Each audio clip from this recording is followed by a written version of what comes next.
মনসা কি কারণে এসেছিস এই আমার ভবনে?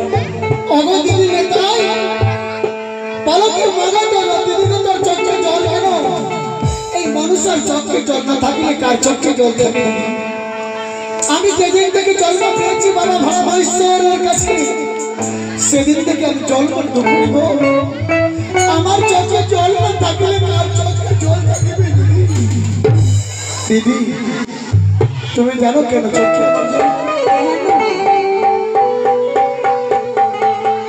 ওপর দিদি গো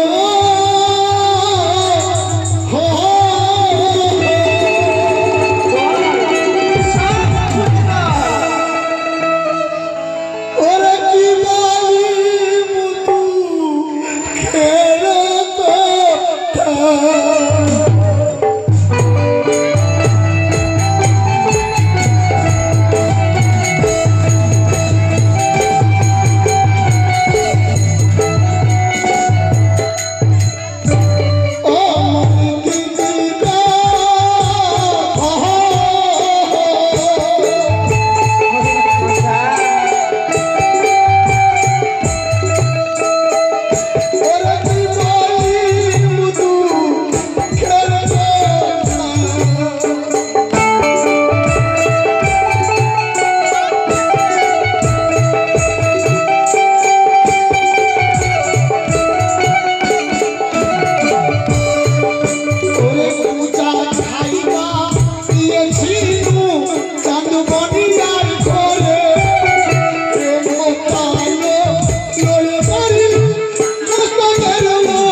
মানুষের সঙ্গে সে দেবাদে তার 6 পুত্র আমি বিনাশ করেছি।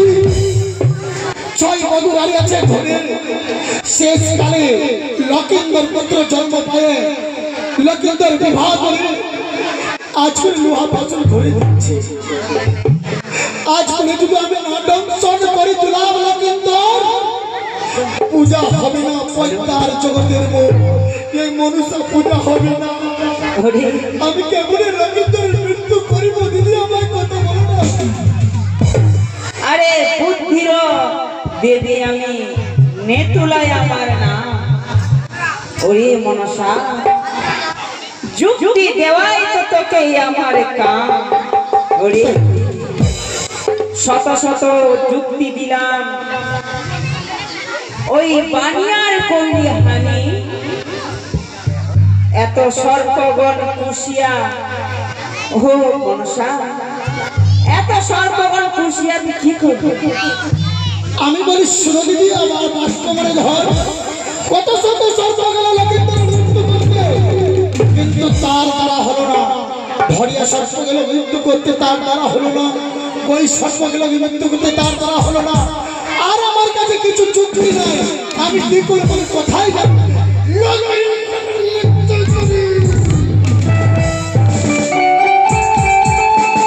ওরে মনসা, দিদি তাহলে আরেকটা যুক্তি কর।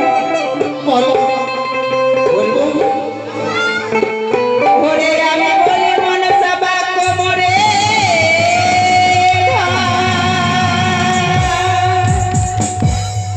ওরে রমানি পর্বতে আছে পুত্র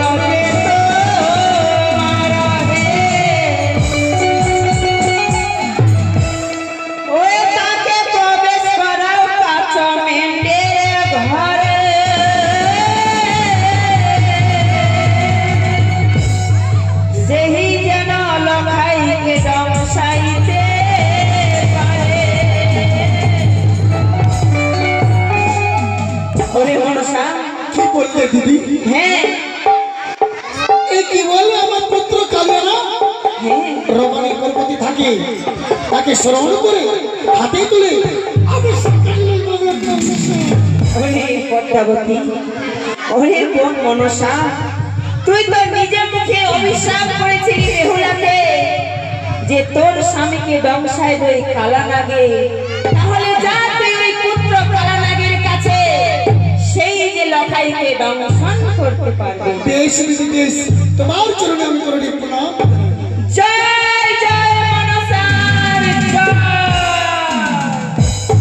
ওরে দিদির কথা শুনে পদ্মা উড়ে গেল ছিল। চলিতে লাগিল পদ্মা কালা নাগের কাছে।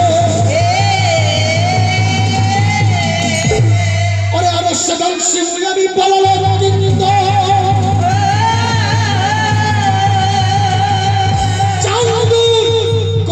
চুর করিব আমি চম্পলান্ত করে। কত শ্বাস চাপ সদাগর, আমি বলেছি একদিন তোর কাছে আমি পুষ্প জল নিব নিব নিব।